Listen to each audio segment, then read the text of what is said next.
Queridos hermanos, queridos televidentes, en este domingo el tema, como hemos escuchado por la primera lectura y el Evangelio, es el profetismo.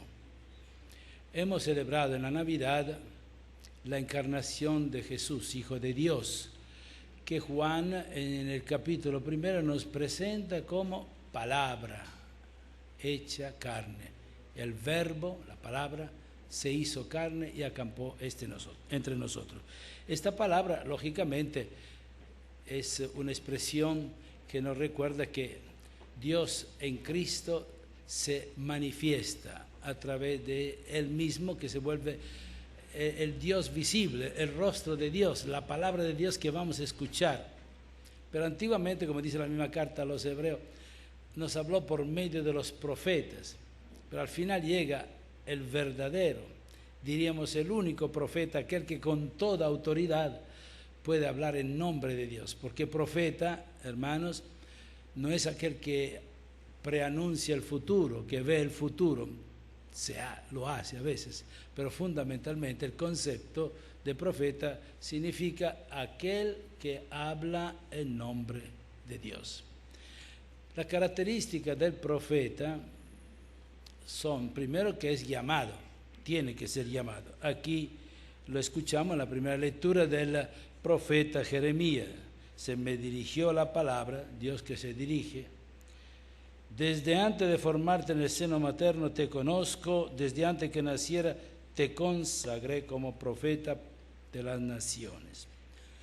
Entonces, primero es el llamado, Dios que conoce, llama, la vocación, consagra, que significa consagrar. Es mucho más que confiarle una tarea. No es lo mismo que el médico se dedica a la medicina, que el médico se consagre a la medicina. ¿Cuál es el verbo que más aparece en el himno nacional? Consagrar. Consagrar es dedicarse en cuerpo y alma, con pasión a algo o a alguien. Por eso que los religiosos se consagran a Dios, no se dedican al servicio de Dios. Consagración es: yo me hago sagrado para Dios, mi vida, mi pensamiento, mi corazón, todo mi ser es para Dios, está al servicio de Dios. Esa entonces es la función del profeta. Una vez consagrado, el profeta realmente frente a esta propuesta de Dios, como todos los profetas, se siente pequeño. Igual que María, igual que Jeremías, no, yo soy un muchacho, yo no sé hablar, igual que Moisés, vete a donde el faraón, pero no, yo no puedo, vaya. Entonces Dios le garantiza su presencia y le da los dones necesarios para que pueda hablar con autoridad. Nadie de nosotros agarra hoy el avión y se va a Washington y dice al señor Barack Obama, aquí vengo, yo soy embajador de El Salvador. Tiene que darme las credenciales. Las credenciales son las que Dios da. Entonces, en el caso de Moisés, ciertos signos. En el caso también de Jeremías, que la palabra se cumple. Esa es una de las características, que lo que él dice después se va a cumplir. Entonces, los dones. Después la misión. Ahora tiene los dones, tiene las credenciales. Ahora vete a hacer tal cosa. Para las naciones, al servicio. Pero generalmente esta misión que Dios confía, hermanos, no es fácil. Pues diría, nunca es fácil. El papel del profeta siempre es incómodo, para no decir a veces odioso para algunos, duro. El profeta parece un personaje en contraposición de la gente, del pueblo, de una nación. Pero no es que esté en contra de, es que por amor, y ahí está otro elemento fundamental, el profeta por amor a Dios, no para defender sus razones, que las puede tener, pero fundamentalmente el profeta es enviado de Dios para ser testigo de la voluntad de Dios, para decirle al pueblo, mire, lo que estamos haciendo no está bien. Y generalmente el tema central que tocan los profetas es el tema de la alianza, ese pacto que hemos hecho. Eso comienza desde Moisés, cuando baja del Sinaí, le dice, mira, aquí está la tabla de la ley, señores, ¿quieren o no quieren? Sí, nosotros vamos. Y a los pocos días ya saben lo que pasó. Entonces, el profeta es como la conciencia, es como una campanita que suena en la sociedad, en nuestra cultura, que dice, hey, se están apartando, esto no es agradable a los ojos de Dios. El profeta es un ser contra, por amor, es la conciencia crítica del pueblo, no tanto en nombre de la razón, sino de la palabra de Dios. Desenmascara el mal, denuncia los vicios, la falsedad del culto, los abusos de poder, las idolatrías, las injusticias. Es defensor de los oprimidos, de los débiles, de los marginados. Es voz de los que no tienen voz. Monseñor Romero, así se le califica, voz de los que no tenía voz. Por lo general, para no decir siempre, ningún profeta termina bien, ninguno. Y ese es otro signo. ¿Por qué? No le gusta al ser humano que le digan las cosas claras. Por eso es que aparecen los falsos profetas para endulzar los oídos. Y dicen, no hombre, Dios está muy contento con usted. El profeta generalmente no viene a endulzar oídos. No viene a consolar simplemente por consolar. El profeta viene a ser testigo de la verdad, aunque éste le puede costar su vida. Y lo vemos en Jeremías, lo vemos en todos los profetas y sobre todo en Jesús, como termina. Porque el profeta es responsable de Dios frente a los hombres. Yo tengo que ser la garantía de que usted cumpla en la alianza. Responsable de Dios. Lo que Dios pactó con ustedes. Yo tengo que responder que ustedes sean fieles. Pero también es responsable de los hombres frente a Dios, porque Dios le va a pedir cuenta a él. Yo te voy a pedir cuenta. ¿Hiciste lo que te dije o no? ¿Cumpliste mi voluntad o no? Entonces, tiene una doble responsabilidad. Se puede decir entonces que está continuamente conectado. Yo diría casi con estos dos oídos. Uno está siempre atento, ¿qué es lo que está diciéndome Dios? Y el otro tiene que también oír la realidad, conocer la realidad de los hombres. Y entonces tiene que escuchar a Dios para luego hablar con los hombres. Es un hombre que puede hablar porque ha visto a Dios, no con los ojos. Ha tenido un contacto tan directo con Él, en ese diálogo profundo con Él, que puede decir, mire, Dios me ha hablado. Es lo que se dice de Moisés, que hablaba cara a cara con Dios. No es que lo podía ver, pero esta experiencia de hablar con Dios le hizo expresar al escritor sagrado que Moisés vivía como quien viera lo invisible. No se puede ver lo invisible, pero en realidad aquel que ha tenido una experiencia profunda, ha escuchado a Dios, sabe que está con Él, sabe que está. Como el niño que en la noche, porque se asustó o por un sueño, por un ruido, por un temblor, y grita, mamá. Y del otro lado del cuarto, oscuro, en la noche oscura, solo se oye una voz, hijo, aquí estoy, ¿qué te pasa?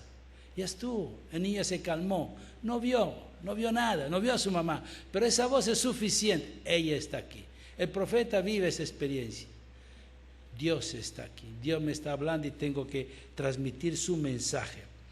Pero al mismo tiempo son hombres de esperanza, que sí denuncian el mal, pero sin resentimiento. Atentos, ¿cuántos profetas han aparecido también en nuestra historia latinoamericana? Que han gritado, pero cuando se le ve con rencor, con ese deseo de dividir la sociedad, de crear conflicto, no son los profetas que Dios quiere, porque el profeta se mueve siempre por el amor a Dios y a sus hermanos. La segunda lectura de hoy, el amor a Dios y a sus hermanos. Entonces, no resentimiento, no amargura, no agresividad. Hombre de la alianza que ha visto a Dios porque lo ha escuchado. Y pasemos a Jesús, el Evangelio, bellísimo Evangelio de hoy, que como ustedes recordarán se conecta con el Evangelio del domingo pasado, donde aparece Jesús que entra en su pueblo natal, Nazaret, y ahí abre el libro, se dirige al pueblo, toma el pasaje de Isaías y pronuncia esta frase que hoy el Evangelio la retoma. Hoy se ha cumplido esta palabra de la Escritura que ustedes acaban de oír. Entonces, la primera reacción es de maravilla. Dice, qué bien. Después Jesús le presenta el programa. ¿Cuál es este programa? Yo he venido para anunciar la buena nueva a los pobres, la evangelización de los pobres, la primera bienaventuranza. Bienaventurados los pobres, porque de ellos es el reino. Entonces, Jesús asume una responsabilidad primero a favor de los más débiles, de los pobres, ciegos, oprimidos. Son palabras nuevas que hacen bien, que levantan el corazón, que despiertan la esperanza. Pero, ¿qué pasa? Son palabras de gracia, pero el entusiasmo se acaba rápido. ¿Por qué se acaba rápido? Porque hay un bloqueo mental, hay lo que se llama una preconcepción. ¿Y cuál es? Si este es el hijo del carpintero, que viene aquí ahora a darse las ínfulas de gran profeta. ¿Ve? Tenía un esquema mental cerrado, y cuando ve a un paisano que le comienza a decir cosas un poco raras, que le abre los horizontes, esta gente no logra superar ese esquema, lo encierran a Jesús dentro de sus esquemas mentales, no son capaces de salir, y ahí termina todo, terrible. Pero el entusiasmo pasa rápido. ¿No es este el hijo de José? Lo encierran en sus categorías conocidas, que no quieren sorpresas, ya lo conocemos, ya sabemos quién es. Estuvo jugando con nuestros niños, 30 años estuvo aquí con nosotros. La vida se apaga cuando mueren las esperanzas. Ellos ni siquiera pudieron imaginar, ¿no habrá algo más? No es que Dios ha elegido uno de nuestro pueblo, ese niño que andaba jugando en la calle de aquí de la aldea, ¿no será que Dios? No son capaces. Es lo que pasa con las familias, entre los esposos, entre los padres e hijos, entre los amigos. Se apagan las esperanzas, no se ve más allá. La costumbre apaga el misterio y la sorpresa. No pueden ver que Dios nos puede sorprender también. Una virgen de Nazaret ha concebido al Hijo de Dios. No, imposible. Estos pescadores ignorantes han sido elegidos por Dios para difundir. No puede ser. Entonces ahí está, nos bloqueamos, nos cerramos dentro de nuestras categorías mentales y no permitimos a Dios sorprendernos. El otro, en vez de ser una ventana que nos abra al infinito, al cielo, en vez de ser una bendición que pasa por nuestra vida, termina siendo solamente ¿qué? El hijo del carpintero, del zapatero, del cartero, del portero, del albañil. Ahí termina. Digo que lo conozco, todos dicen, lo conocemos, lo hemos visto desde pequeño, pero ¿qué sé del misterio que se esconde en esa persona? Me pasa por lo menos por la mente el pensamiento de que esa persona que yo digo conocer tiene dentro algún misterio, tal vez algo de divino. Los habitantes de Nazaret no lograron ver eso. Tiene algo de profecía, no es que me está hablando Dios por los labios de este hombre que yo conozco, con el cual hemos jugado juntos, hemos bromeado, nos hemos peleado. Y esto sucede también hoy, tal vez con nuestros hijos, con los que nos rodean. A veces creemos, si este tipo yo lo conozco, ya sé. Dios te puede sorprender, puede seguirnos sorprendiendo. Profecía que como los habitantes de Nazaret no logran ver. Entonces ellos comienzan a desviar el discurso. Dice, sí, habla muy bien, pero hagamos una cosa. Comienza a hacernos aquí algunos milagritos de lo que nos contaron que has hecho en Cafarnaúm. Entonces el espectáculo cambia. Entonces ya cuando comienza a hacer aquí algo que nos impacta, tal vez comencemos a creer. No creyeron en la palabra, pero la fe, ¿de dónde viene? De la palabra, del oír, de escuchar. Es la palabra que se hace carne, es Dios que te habla, suficiente con que te habla. No le pida magia, por favor, a Dios. Pídele fe. de descubrir en las cosas pequeñas, sencillas, en una gruta, en un establo, al Hijo de Dios. Si no hay fe, no lo vamos. Y eso es lo que bloqueó a los paisanos de Jesús. Lo que hemos oído que hiciste en Cafarnaúm, hágalo aquí también. No son suficientes entonces las palabras bonitas. Queremos milagros. Jesús entonces le responde, recordando la historia antigua. Muchas viudas había en Israel, pero a ninguna de ellas Dios le envió en aquel tiempo de sequía, 3 años sin lluvia. No le envió a Elías, solamente se lo envió a una viuda extranjera de Sarepta. Muchos leprosos había en Israel, pero Dios envió a Eliseo solamente a un extranjero, a Naamán. A ese hombre lo curó, a un extranjero. Con esto Jesús nos dice que Dios no tiene patria. Su patria es el mundo. Que Dios no tiene casa. Su casa es el dolor del hombre. Ahí vive Él, ahí se acerca Él. Dice a su gente, ustedes no buscan a Dios, sino solo sus intereses. Háganos unos milagros. Eso es lo que queremos. Multiplica los panes. Después de la multiplicación, al día siguiente le corrieron atrás. Y Jesús dice, ustedes me buscan porque ayer comieron y quieren comer otra vez hoy. No es eso. No se busca a Jesús por intereses personales. Adoran a un Dios equivocado y su fe equivocada suscita en ellos el instinto brutal de muerte.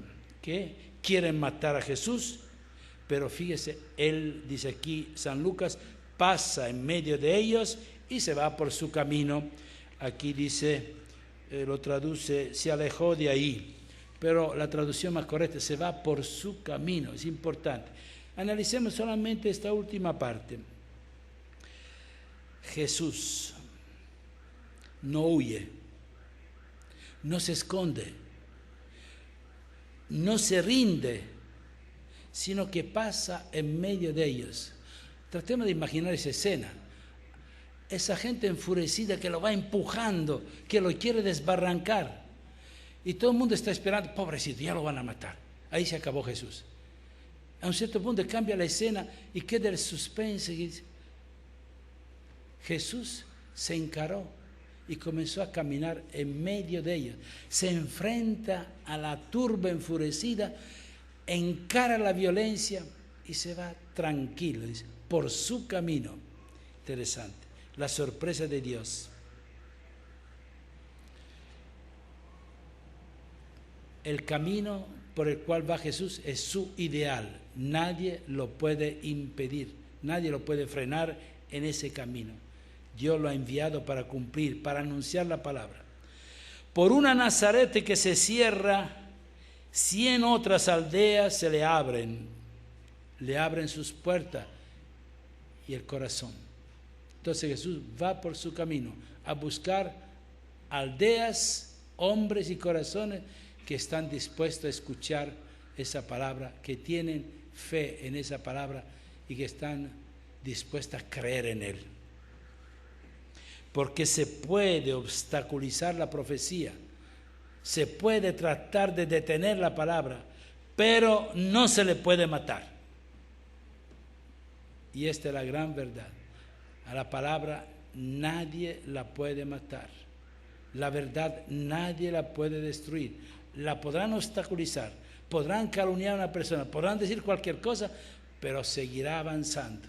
Esto nos debe dar confianza, hermanos, a nosotros, que somos hijos de la luz, hijos de la verdad. No hay que tener miedo.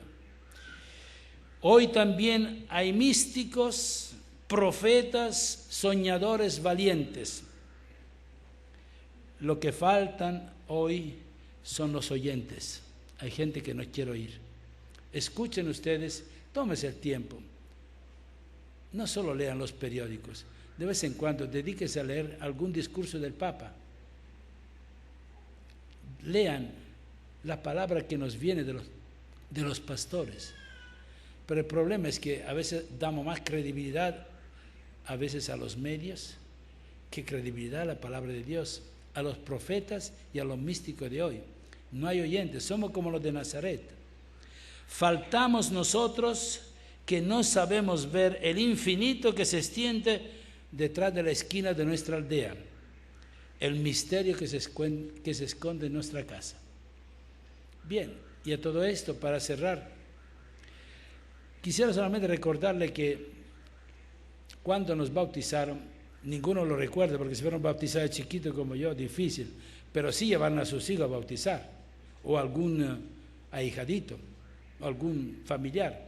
Recuerde que el sacerdote, en el momento después de poner el agua, de echarle el agua en la cabecita, toma el aceite de la consagración, que se llama el santo crisma, que tiene la misma raíz de Cristo, consagrado. Vuelve el verbo, te consagré. Nosotros fuimos consagrados con el santo crisma, que es óleo de consagración. La misma palabra que se usa para la Eucaristía, la consagración del pan y del vino. Bueno, fuimos consagrados. ¿Y cuáles son las 3 características que se les aplica al cristiano, al bautizado? Te unjo para que sea miembro de Cristo, sacerdote de Cristo, profeta de Cristo, rey. Entonces somos profetas. Me dirán, ¿y yo profeta? Dios no me ha llamado. ¿Cómo que no te ha llamado? En el bautismo.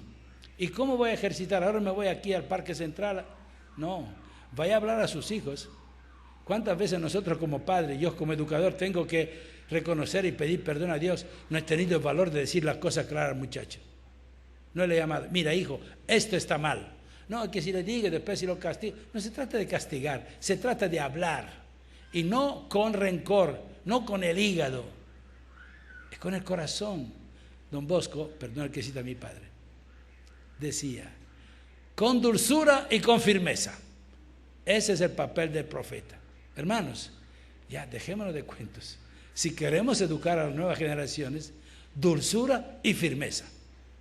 Hay que decir la cosa, esto está mal, hay que educarlo, hay que formar la conciencia para que distingan el bien del mal, y hay que hacerle ver que la voluntad de Dios, cierto, son libres, pero que la voluntad de Dios es que eviten el mal y hagan el bien. Y no vamos a estar contemplando aquí otras alternativas. El cristiano consagrado que se ha comprometido a seguir a Cristo, entonces tiene que ser servidor de la verdad, de la justicia, de la paz, del bien. Todo esto. Ok. Pidámosle al Señor entonces que nos dé esta gracia para que esta palabra nos transforme a nosotros.